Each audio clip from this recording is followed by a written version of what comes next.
नमस्कार, दोपहर समाचार में आपका स्वागत है।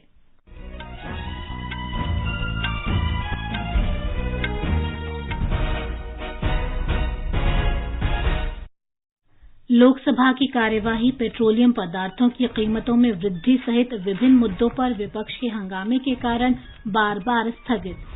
प्रधानमंत्री नरेंद्र मोदी कल भारतीय जनता पार्टी के स्थापना दिवस के अवसर पर कार्यकर्ताओं को संबोधित करेंगे। आज राष्ट्रीय समुद्री दिवस है। इस अवसर पर प्रधानमंत्री ने कहा, भारत के समुद्री क्षेत्र ने नई ऊंचाइयां प्राप्त करते हुए व्यापार और वाणिज्यिक गतिविधियों में योगदान किया है। स्टैंड अप इंडिया योजना के आज 6 वर्ष पूरे हुए। अब तक 1,33,995 खातों में 30,160 करोड़ रुपए से अधिक के ऋण दिए जा चुके हैं।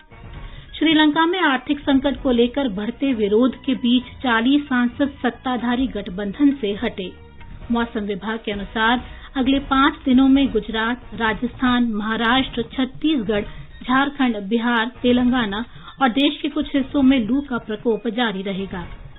FIH महिला जूनियर विश्व कप में भारतीय महिला हॉकी टीम आज शाम दक्षिण अफ्रीका में मलेशिया के साथ खेलेगी। कोरिया ओपन बैडमिंटन टूर्नामेंट में लक्ष्य सेन पुरुष सिंगल्स में दूसरे राउंड में पहुंचे और IPL क्रिकेट में आज मुंबई के वानखेड़े स्टेडियम में राजस्थान रॉयल्स का मुकाबला रॉयल चैलेंजर्स बेंगलोर से होगा। दोपहर समाचार में नीलम मलकानिया के साथ मैं प्रियंका अरोड़ा। देश के 75वें स्वाधीनता दिवस समारोह के उपलक्ष्य में आजादी का अमृत महोत्सव के अंतर्गत सरकार अनेक गतिविधियों का आयोजन कर रही है। इस अवसर को जन उत्सव के रूप में मनाते हुए आकाशवाणी समाचार स्वाधीनता संग्राम और उसके गौरवशाली इतिहास पर विशेष प्रश्नोत्तरी कार्यक्रम प्रसारित कर रहा है।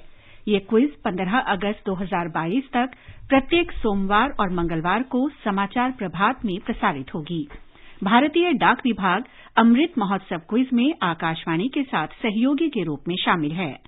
अमृत महोत्सव क्विज का कल का प्रश्न था, महात्मा गांधी ने किस स्वतंत्रता सेनानी को उनके उत्साह और प्रतिबद्धता के लिए तूफानी बहन के नाम से संबोधित किया था?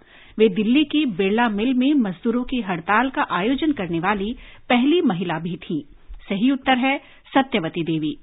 सत्यवती देवी 1930 में 23 वर्ष की आयु में स्वतंत्रता संग्राम में शामिल हो गई थीं।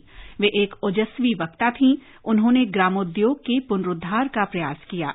उन्होंने महिलाओं को संगठित किया और विदेशी कपड़ों के बहिष्कार के लिए उनका नेतृत्व किया। आकाशवाणी समाचार को बड़ी संख्या में देश विदेश के श्रोताओं से उत्तर मिले हैं।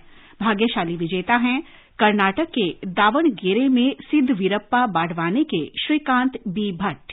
नमस्कार, मैं श्रीकांत बी भट्ट कर्नाटक का दावणगेरे में रहने वाला हूं। मैं आकाशवाणी का कार्यक्रमों को बहुत सालों से सुनते आ रहा हूं। अभी आजादी का अमृत महोत्सव कार्यक्रम के अंतर्गत हमें आजादी का आंदोलन के बारे में अच्छी जानकारी मिल रही है। इस क्विज में मुझे विजेता चुनने के लिए मैं आकाशवाणी को बहुत आभारी हूं। सभी श्रोताओं को आजादी का अमृत महोत्सव का शुभकामनाएं। और अब अमृत महोत्सव क्विज का 68वां प्रश्न। आज का प्रश्न है, कर्नाटक के खादी भगीरथ के नाम से विख्यात किस स्वतंत्रता सेनानी के प्रयास से हुडली में दक्षिण भारत में अपनी तरह के पहले खादी केंद्र की स्थापना हुई? वे कर्नाटक के शेर के नाम से भी जाने जाते थे। श्रोता अपने उत्तर व्हाट्सएप नंबर 8826546262 पर भेज सकते हैं या हमें ईमेल कर सकते हैं amritmahotsav@prasarbharati.gov.in पर। एक भाग्यशाली प्रतिभागी को विजेता चुना जाएगा और कल के समाचार प्रभात में उनके नाम की घोषणा की जाएगी। विजेता को प्रमाण पत्र और पुरस्कार दिया जाएगा। लोकसभा की कार्यवाही पेट्रोलियम पदार्थों की कीमतों में वृद्धि सहित विभिन्न मुद्दों पर विपक्ष के हंगामे के कारण बार-बार स्थगित करनी पड़ी। आज सदन की बैठक शुरू होने पर विपक्षी सदस्य पेट्रोलियम पदार्थों की बढ़ती कीमतों और कई अन्य मुद्दों पर सदन के बीचों बीच आ गए। मुख्य विपक्षी दल कांग्रेस के अधीर रंजन चौधरी ने अध्यक्ष से बढ़ती कीमतों के मुद्दे पर चर्चा कराने की मांग की। लोकसभा अध्यक्ष ओम बिड़ला ने प्रश्नकाल चलाने का प्रयास किया, लेकिन विपक्षी सदस्यों की नारेबाजी जारी रहने के कारण सदन की कार्यवाही पहले 12 बजे तक फिर 2 बजे तक स्थगित कर दी गई। इस समय सदन की कार्यवाही जारी है। इससे पहले तेलंगाना के सांसदों ने आज लोकसभा में प्रश्नकाल के दौरान केंद्र सरकार द्वारा धान की सरकारी खरीद के मुद्दे पर नारेबाजी की। तेलंगाना राष्ट्र समिति के नेतृत्व वाली सरकार राज्य में उत्पादित 90% धान की खरीदारी केंद्र सरकार द्वारा किए जाने की मांग कर रही है। केंद्र सरकार ने कहा है कि उसके भंडार में अब भी अगले 4 साल तक के लिए सेला चावल उपलब्ध है, इसलिए केंद्रीय खरीद एजेंसी भारतीय खाद्य निगम द्वारा धान की और सरकारी खरीद नहीं की जा सकती। अल्पसंख्यक मामलों के मंत्री मुख्तार अब्बास नकवी ने राज्यसभा में बताया कि वर्ष 2019 में भारत से रिकॉर्ड 2 लाख हज यात्री सऊदी अरब गए थे।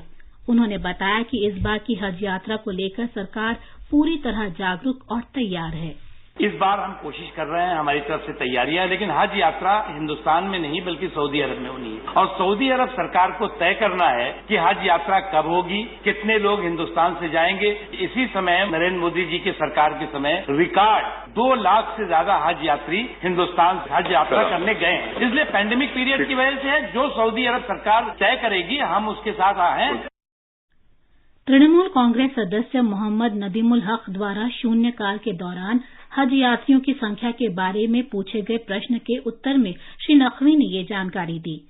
इससे पहले हिमाचल प्रदेश और त्रिपुरा के 2 नवनिर्वाचित भाजपा सदस्यों ने सदन में अपने पद की शपथ ली।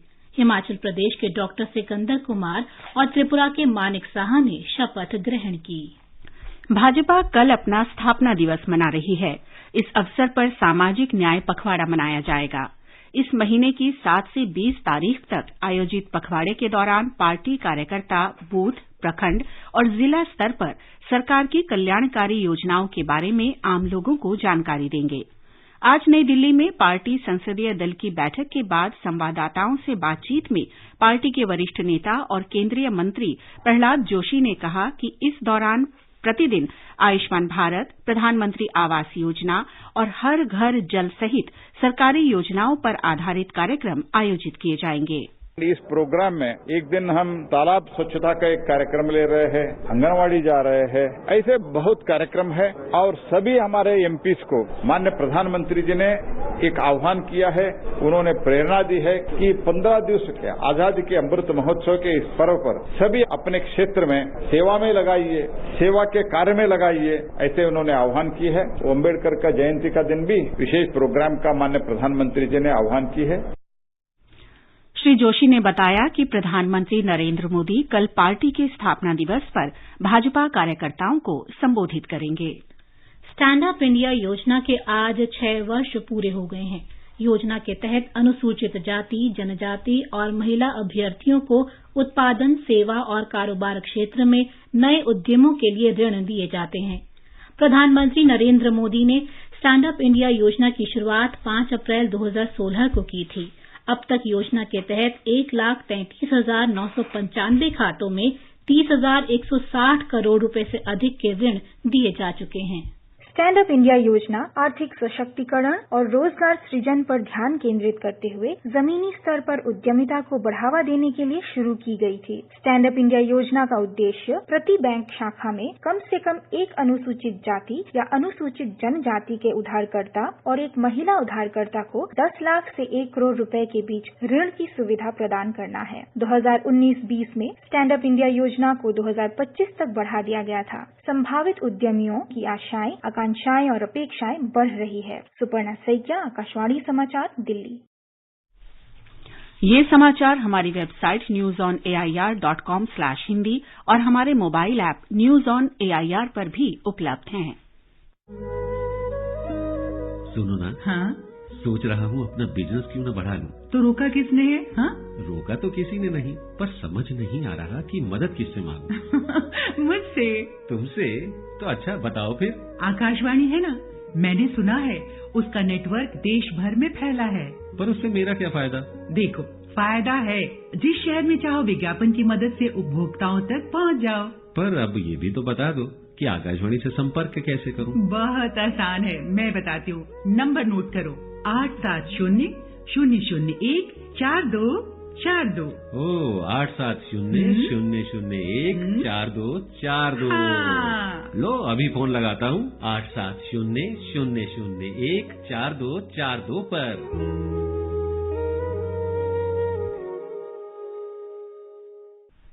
दोपहर समाचार में आपका फिर स्वागत है। आज राष्ट्रीय समुद्री दिवस है। व्यापार की दुनिया में भारत की पहली व्यापारिक समुद्री यात्रा के उपलक्ष्य में हर साल 5 अप्रैल को यह दिवस मनाया जाता है। ये दिन पहली बार वर्ष 1964 में मनाया गया था। इस वर्ष ये 59वां राष्ट्रीय समुद्री दिवस है। ये दिन बंदरगाह, नौवहन और जलमार्ग मंत्रालय द्वारा वार्षिक रूप से मनाया जाता है। इस अवसर पर प्रधानमंत्री नरेंद्र मोदी ने कहा है कि भारत के समुद्री क्षेत्र ने नई ऊंचाइयां प्राप्त करते हुए व्यापार और वाणिज्यिक गतिविधियों में योगदान किया है। अपने संदेश में श्री मोदी ने कहा कि पिछले 8 वर्ष में सरकार बंदरगाहों से जुड़े विकास पर विशेष ध्यान दे रही है तथा बंदरगाहों की क्षमता विस्तार के साथ मौजूदा प्रणाली को और कार्यकुशल बनाया जा रहा है। उन्होंने कहा कि भारतीय उत्पादों की नए बाजारों में पहुंच बनाने के लिए जल मार्गों का विकास किया जा रहा है। श्रीलंका में आर्थिक संकट को लेकर बढ़ते विरोध के बीच 40 सांसदों ने सत्ताधारी गठबंधन से अपने को अलग कर लिया है। सूत्रों के अनुसार श्री राजपक्षा के श्रीलंका पडुजना पेरामुना पार्टी के नेतृत्व वाले गठबंधन में शामिल पार्टियों के सांसदों ने कहा है कि अब वे स्वतंत्र रूप से सदन में बैठेंगे। हालांकि सरकार से अलग हुए सदस्यों ने विपक्ष को समर्थन देने की घोषणा नहीं की है। श्रीलंका फिलहाल आर्थिक और विदेशी मुद्रा संकट की भीषण समस्या से जूझ रहा है। इसके कारण बिजली में जबरदस्त कटौती की जा रही है और विभिन्न वस्तुओं की कीमतें आसमान छू रही हैं। अमेरिका ने एक बार फिर पाकिस्तान के प्रधानमंत्री इमरान खान के उस आरोप को गलत बताया है जिसमें कहा गया है कि अमेरिका पाकिस्तान की राजनीति में हस्तक्षेप कर रहा है। अमेरिका के विदेश मंत्रालय के प्रवक्ता नेड प्राइस ने इस आरोप को खारिज करते हुए कहा कि अमेरिका इस बात पर विश्वास करता है कि न केवल पाकिस्तान बल्कि पूरे विश्व में लोकतांत्रिक प्रणाली मजबूत रहे। इमरान खान ने पिछले महीने अमेरिका पर पाकिस्तान की राजनीति में हस्तक्षेप करने और नेशनल असेंबली में अविश्वास प्रस्ताव लाकर सरकार को अपदस्थ करने का आरोप लगाया था। इस बीच पाकिस्तान की सुप्रीम कोर्ट ने नेशनल असेंबली में प्रधानमंत्री इमरान खान के खिलाफ लाए गए अविश्वास प्रस्ताव को खारिज करने के अध्यक्ष के फैसले पर सुनवाई शुरू कर दी है। अध्यक्ष ने दलील देते हुए इसे खारिज कर दिया था कि ये अविश्वास प्रस्ताव विदेशी ताकतों द्वारा प्रायोजित है। पाकिस्तान के शीर्ष न्यायालय ने मौजूदा राजनीतिक स्थिति पर स्वयं संज्ञान लिया था। संकट में घिरे प्रधानमंत्री इमरान खान ने रविवार को अविश्वास प्रस्ताव खारिज होने के कुछ ही देर बाद 3 महीने के भीतर मध्यावधि चुनाव करवाने की सिफारिश करके विपक्ष को चौंका दिया था। प्रधानमंत्री की सिफारिश पर पाकिस्तान के राष्ट्रपति आरिफ अलवी ने 342 सदस्यीय नेशनल असेंबली को भंग कर दिया था। उन्होंने कार्यवाहक प्रधानमंत्री के पद के लिए पूर्व मुख्य न्यायाधीश गुलजार अहमद को नामित किया है। इस बीच वहां की मीडिया की खबरों के अनुसार पाकिस्तान के चुनाव आयोग ने 3 महीने के भीतर चुनाव करवाने में असमर्थता जताई है। आगे बढ़ने से पहले मुख्य समाचारों पर एक नजर। लोकसभा की कार्यवाही पेट्रोलियम पदार्थों की कीमतों में वृद्धि सहित विभिन्न मुद्दों पर विपक्ष के हंगामे के कारण बार बार स्थगित। प्रधानमंत्री नरेंद्र मोदी कल भारतीय जनता पार्टी के स्थापना दिवस के अवसर पर कार्यकर्ताओं को संबोधित करेंगे।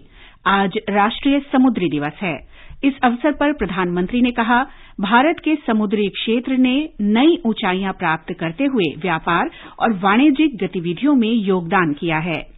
स्टैंड अप इंडिया योजना के आज 6 वर्ष पूरे हुए।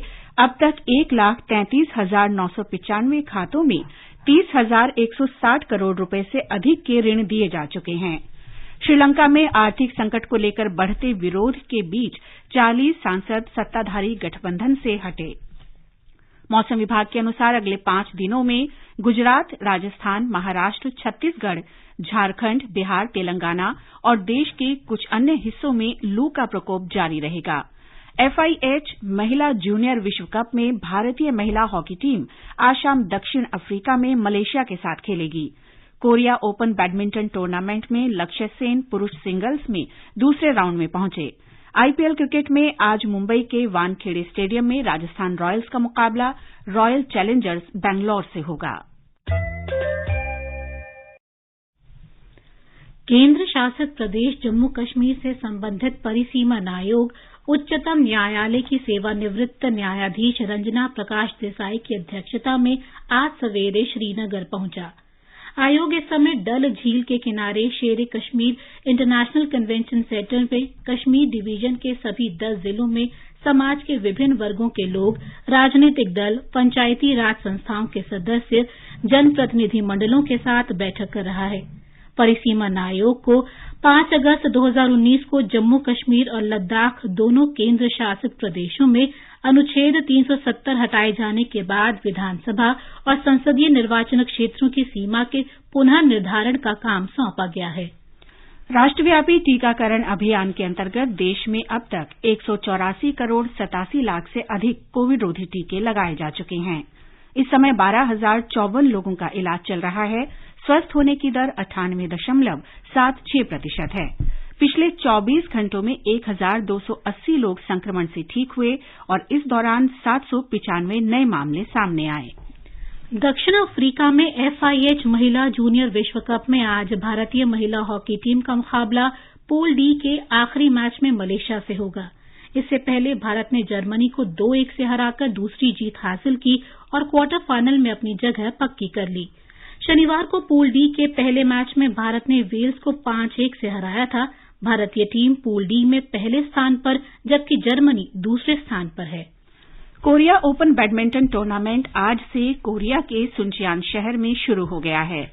विश्व चैंपियनशिप में कांस्य पदक जीतने वाले लक्ष्य सेन पुरुष सिंगल्स में दूसरे राउंड में पहुंच गए हैं। उन्होंने कोरिया के चोई जी हुन को 14-21, 21-16 और 21-18 से हराया।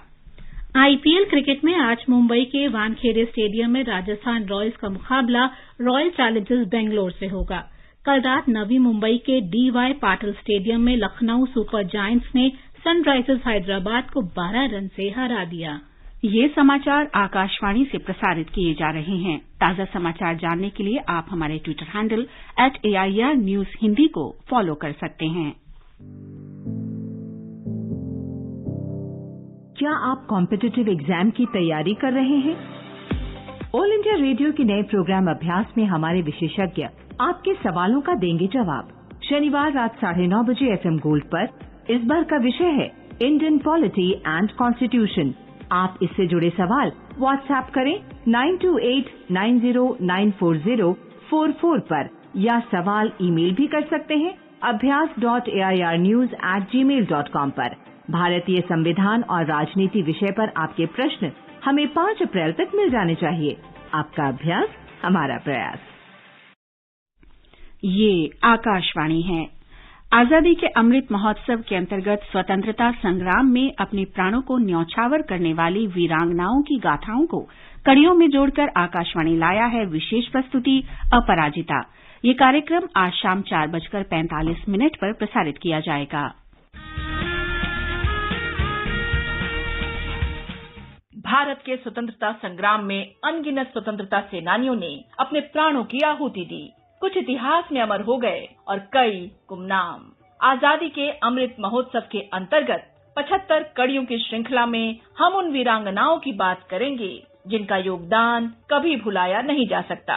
प्रत्येक मंगलवार परिक्रमा में सुनिए अपराजिता, देश की वीरांगनाओं को आकाशवाणी का सादर नमन।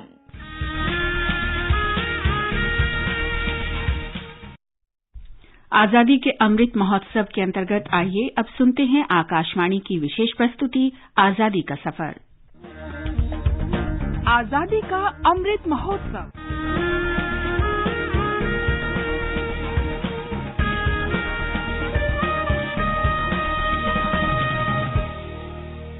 आजादी का सफर आकाशवाणी समाचार के साथ एक राष्ट्र का उदय। भारत का गौरवशाली स्वतंत्रता संग्राम आधुनिक विश्व में घटित महानतम संघर्षों में से एक है।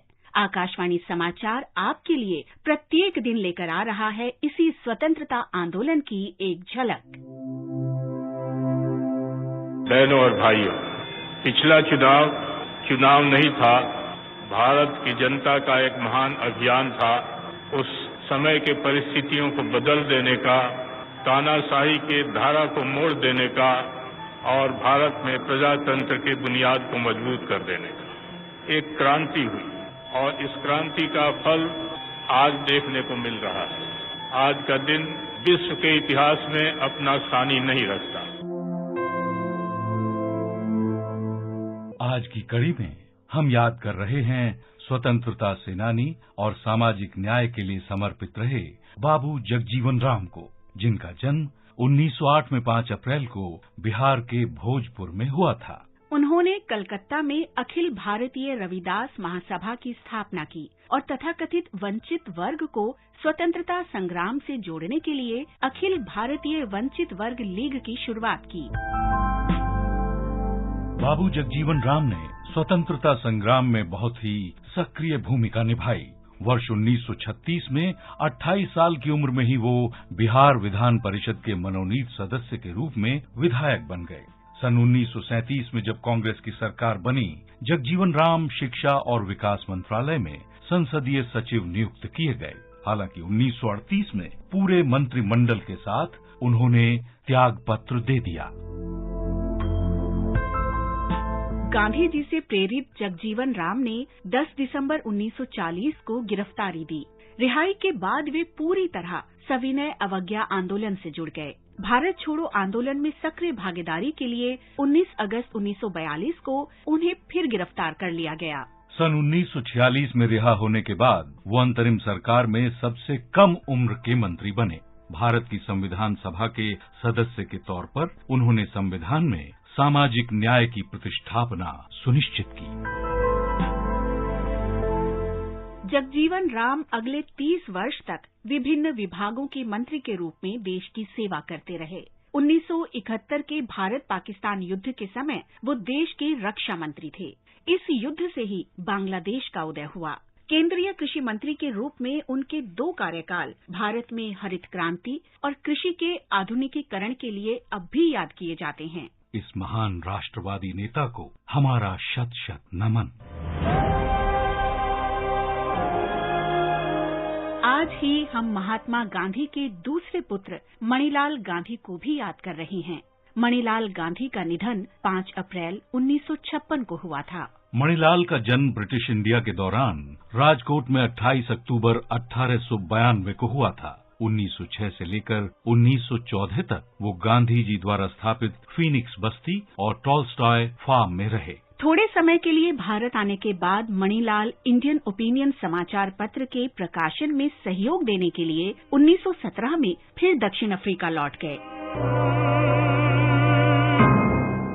मणिलाल गांधीवादी आदर्शों के प्रति निष्ठावान बने रहने के लिए हमेशा कठिन प्रयत्न करते रहे। भेदभावपूर्ण कानूनों का विरोध करने के लिए कई बार उन्हें जेल जाना पड़ा। दक्षिण अफ्रीका के पूर्व राष्ट्रपति नेल्सन मंडेला ने एक बार कहा था, मणिलाल का विनम्र आचरण अहिंसा का मूर्तिमान रूप नजर आता है।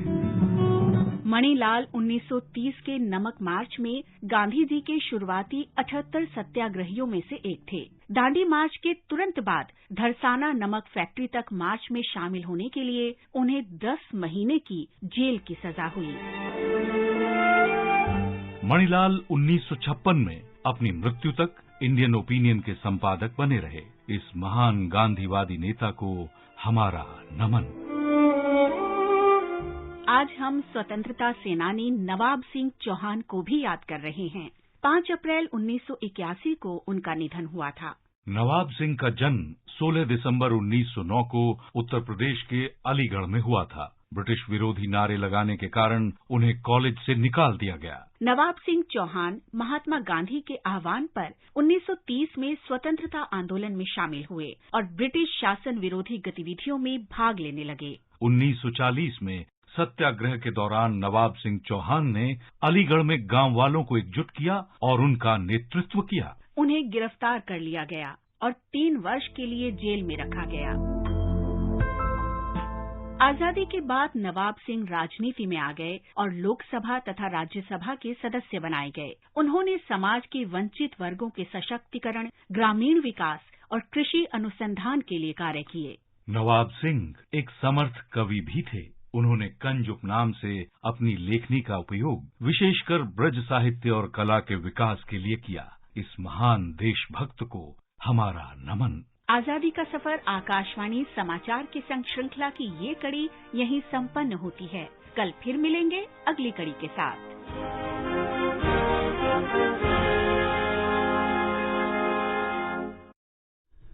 प्रधानमंत्री नरेंद्र मोदी ने आज बाबू जगजीवन राम की जयंती पर श्रद्धांजलि अर्पित की है। श्री मोदी ने ट्वीट संदेश में कहा कि स्वतंत्रता आंदोलन में और आजादी के बाद उनके महत्वपूर्ण योगदान को हमेशा याद रखा जाएगा। आज का संस्कृति संदेश आधारित है हैदराबाद में आयोजित हुए 12वें राष्ट्रीय संस्कृति महोत्सव पर। संस्कृति मंत्रालय के तत्वावधान में हैदराबाद में 1 से 3 अप्रैल तक 12वें राष्ट्रीय संस्कृति महोत्सव का आयोजन किया गया। इस महोत्सव में 35 लोक समूहों के लगभग 550 लोक कलाकारों और क्षेत्रीय सांस्कृतिक केंद्रों के लगभग 150 कारीगरों ने भाग लिया। इनके अलावा आंध्र प्रदेश और तेलंगाना के स्थानीय कलाकारों और कारीगरों ने भी इस विशाल आयोजन में अपनी अपनी कलाओं का प्रदर्शन किया। महोत्सव का उद्घाटन करते हुए उपराष्ट्रपति श्री एम वेंकैया नायडू ने कहा कि 12वें राष्ट्रीय संस्कृति महोत्सव के 2 उद्देश्य हैं। पहला, स्वतंत्रता सेनानियों के बलिदान को याद करना और दूसरा, भारत की समृद्ध सांस्कृतिक विरासत और कला रूपों को प्रोत्साहित कर उनका संरक्षण करना।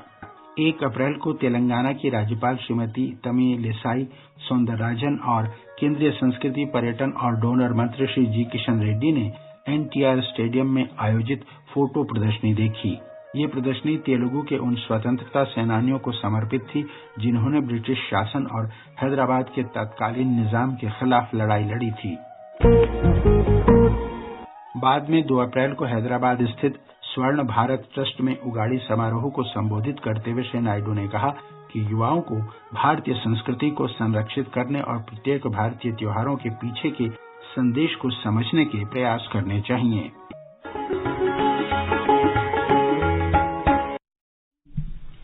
गुजरात, राजस्थान, महाराष्ट्र, छत्तीसगढ़, झारखंड, बिहार, तेलंगाना और देश के कुछ अन्य भागों में लू चल रही है। आकाशवाणी समाचार से बातचीत में भारतीय मौसम विभाग के वरिष्ठ वैज्ञानिक आरके जीनामणि ने कहा कि अगले 5 दिनों तक इन क्षेत्रों में लू का प्रकोप जारी रहेगा। तापमान है अभी 2 दिन थोड़ा रहेगा 39 के नीचे, लेकिन फिर पिकअप करेगा कल से और 41-42 हो सकता है 8-9 तारीख को। तो इसलिए हीट वेव कंडीशन रहेगा। फरीदाबाद, गुड़गांव, दिल्ली, नोएडा सब जगह में रहेगा अप टू फ्रॉम 6 to 9 अप्रैल। और अब मौसम। राष्ट्रीय राजधानी दिल्ली, चेन्नई और कोलकाता में आज आंशिक रूप से बादल छाए रहेंगे। मुंबई में आसमान साफ रहेगा। जम्मू, श्रीनगर, मुजफ्फराबाद, लेह और गिलगित में आसमान साफ रहेगा। गुवाहाटी, शिलंग, इम्फाल, आइजोल, कोहिमा, ईटानगर, गंगटोक और अगरतला में आमतौर पर बादल छाए रहेंगे। कहीं कहीं हल्की बारिश या गरज के साथ बूंदाबांदी हो सकती है। बुलेटिन समाप्त होने से पहले अमृत महोत्सव क्विज का आज का प्रश्न फिर सुन लें। कर्नाटक के खादी भगीरथ के नाम से विख्यात किस स्वतंत्रता सेनानी के प्रयास से हुडली में दक्षिण भारत में अपनी तरह के पहले खादी केंद्र की स्थापना हुई? वे कर्नाटक के शेर के नाम से भी जाने जाते थे। और अंत में मुख्य समाचार एक बार फिर। लोकसभा की कार्यवाही पेट्रोलियम पदार्थों की कीमतों में वृद्धि सहित विभिन्न मुद्दों पर विपक्ष के हंगामे के कारण बार बार स्थगित। प्रधानमंत्री नरेंद्र मोदी कल भारतीय जनता पार्टी के स्थापना दिवस के अवसर पर कार्यकर्ताओं को संबोधित करेंगे। आज राष्ट्रीय समुद्री दिवस है। इस अवसर पर प्रधानमंत्री ने कहा, भारत के समुद्री क्षेत्र ने नई ऊंचाइयां प्राप्त करते हुए व्यापार और वाणिज्यिक गतिविधियों में योगदान किया है। स्टैंड अप इंडिया योजना के आज 6 वर्ष पूरे हुए। अब तक 1,35,995 खातों में 30,160 करोड़ रुपए से अधिक के ऋण दिए जा चुके हैं। श्रीलंका में आर्थिक संकट को लेकर बढ़ते विरोध के बीच 40 सांसद सत्ताधारी गठबंधन से हटे।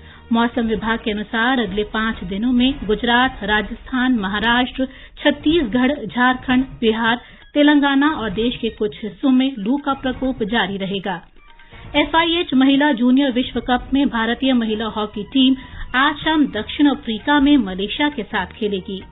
कोरिया ओपन बैडमिंटन टूर्नामेंट में लक्ष्य सेन पुरुष सिंगल्स में दूसरे राउंड में पहुंचे।